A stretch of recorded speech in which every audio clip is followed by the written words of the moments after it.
Howdy, hi, and hello everyone. Welcome back to Noah's Nest. If you don't know what Noah's Nest is, first of all, hi, I'm Noah. I'll be your host. And in this show, there's a couple things that I do. From talking about different forms of fantasy, from media, all kinds, just spewing random ass topics, or I even talk about different TTRPGs, or just teaching you how to play them in general. So this episode is going to be talking about Solo TTRPGs, where are they even actually worth playing? Now, I've always thought about this. Are solo tabletop role-playing games actually worth playing? Are they just to give you some ideas? Are they actual eventful story games? Do they bring you the same feeling to normal full-on campaigns with other people, where they dive into storytelling, emotional investments, and having fun with a full group? Or maybe you get that from the same solo, or maybe you even get more from it. So stick with me, because by the end of this episode, you might be tempted to sit down alone with a notebook, some dice, and maybe even discover a new way to tell a story. So firstly, what is a solo TTRPG? Well, these games are designed for one player, usually with the system that guides the story. They prompt creativity and introduce elements of randomness to challenge without needing other people at the table. They might ask you to draw cards, roll dice, or follow a journaling, quote-unquote, mechanic. Some offer expansive narratives like the 1,000-Year-Old Vampire, while others are more looser, like the Ironsworn or the Wretched. Think of them as a fusion of role-playing, journaling, storytelling, and game mechanics, all filtered through your own imagination. You are the hero and the villain and the narrator all at the same time. It's a one-person show. And supposedly it can be kind of powerful. So what can make these solo TTRPGs worth it? First of all, easy, the freedom. You can play whenever you want. You don't have to worry about scheduling, no prep sessions, no dynamic group managements. You could also get all of the creative control. The story that you make or that you are following can absolutely go anywhere. What you want your character to descend into madness in a tower of alien glass, or you can travel through space in a decaying ship filled with ghosts. You don't need to convince anyone else. It's all your own. But maybe the biggest joy of solo play is kind of the emotional intimacy. You're not performing, you're exploring. These games can feel more personal, maybe reflect more and be more deep.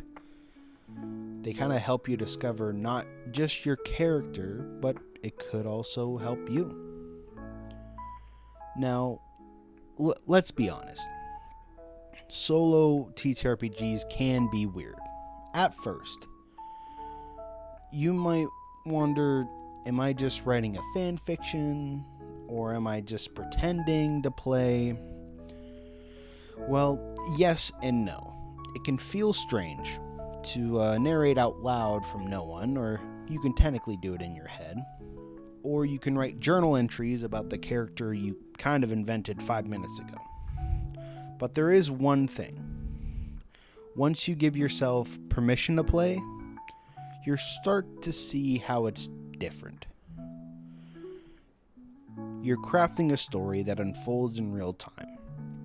And like a good book or film, you'll start caring about the outcomes. Here's a tip. Play with candlelight and kind of ambient music. Set a mood or make a ritual about it. This isn't homework. It's your own adventure. Now, if you are more curious to try solo TTRPGs, I've looked up a couple, and they could be some good starting points. First one is The 1,000-Year-Old Vampire. It's more of a journaling game about a vampire's memory and the regrets over the centuries. Next one is The Wretched. It is a horror sci-fi game using a Jenga tower or tumbling tower and different audio logs. Iron Sworn, there is a solo mode where it is a flexible system for fantasy adventuring with narrative prompts and mechanics for progress. Next one is Alone Among the Stars, a prompt-based game where you kind of explore alien worlds. And the last one I have is the Artifact, but Artefact. You play as a magical item, witnessing centuries of history through different owners. Now, all of these games vary in different tones, mechanics, and lengths, but some you can play with in an hour, while others might take more, like a couple weeks.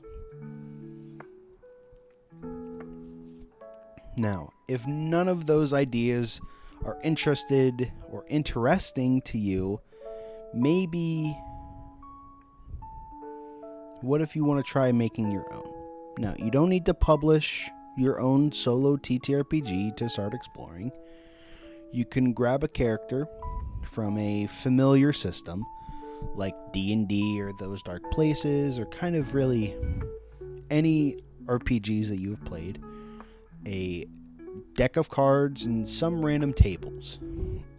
Or, if you really want to, you can use oracles like the Mythic GM Emulator or Rory Story Cubes, where you can kind of create your own prompts. I have had the Story Cubes. I haven't tried the Mythic Emulator before, but they all work in their own way. Now, some questions you might want to ask yourself is, what is your character's goal today? What's the unexpected event? Who just entered the scene, and how does this change your journey? You can record audio logs, write journals, draw maps, and you can tell the story aloud to yourself. The key is kind of to keep the momentum going without overthinking anything. Now, who are these solo TTRPGs for?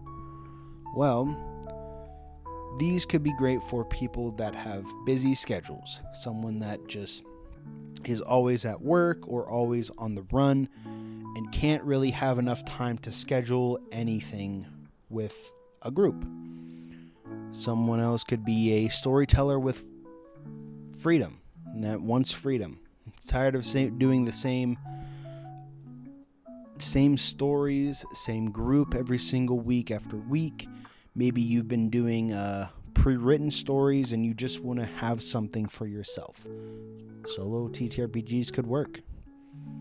Some folks could be interested in introspective or emotional narratives, where if your GM or you're not really giving yourself that full motivation or the full leap of being emotional in these different stories, well, this could really help you take that full leap without being in front of everyone else. Could be for writers looking for inspiration, just like myself. Always finding inspiration for different stories or different ideas come here and there, where some of them need an actual lighter to start, some of them just need something to do, and this could really help them. Something else could be players who want to explore a character more deeply, where instead of, once again, being with all these other people and not being able to talk about your different backstories that you've had, or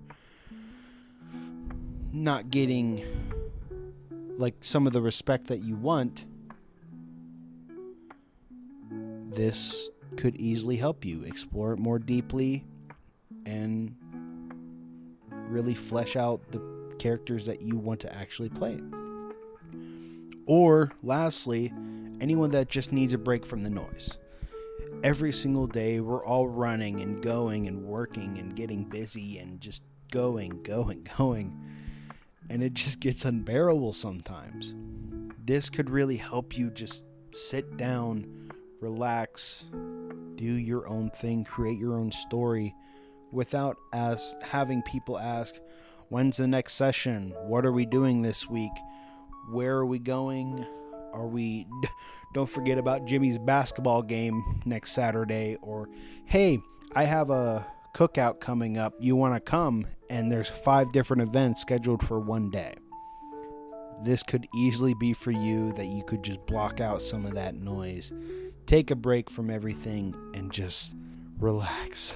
You don't need experience to play these kind of games. In fact, many solo games are more welcoming than normal other systems. All you need is a bit of time, curiosity, and the willingness to imagine. So, after I did all this research in this episode, are Solo TTRPGs worth playing? In my opinion, I would say so. I would say absolutely, actually. They may not replace your weekly group sessions, but they can offer something different. Something that's more quiet, creative, maybe more personally explored, and storytelling that is just for you. You might laugh, you'll scribble, you'll maybe even cry at this. And somewhere in your notes, on your desk, drawer, or in your mind, a whole world will bloom. And thank you all for listening to this week's episode. If you like this and want to hear more, go check out everything else we've done in the past on Creatures and Cantrips, from other Noah's Nests to doing one-shots to even doing some fun little games with some people. I really do appreciate this. I really appreciate all of you. If you want to check out our social medias that I'm trying to get better at, son of a bitch, I'm still not doing it. Yell at me at Walmart. God damn. Check out our social medias: TikTok, Instagram, Facebook, Twitter, YouTube, and so much more that I just can't remember. It's all at Creatures and Cantrips, or Creature Cantrip. Send us a message. Let us know what you want. But anyway, thank you all for listening once again. I really do appreciate it. And the last thing I'll say for this episode is see you, love you, miss you. Goodbye, guys.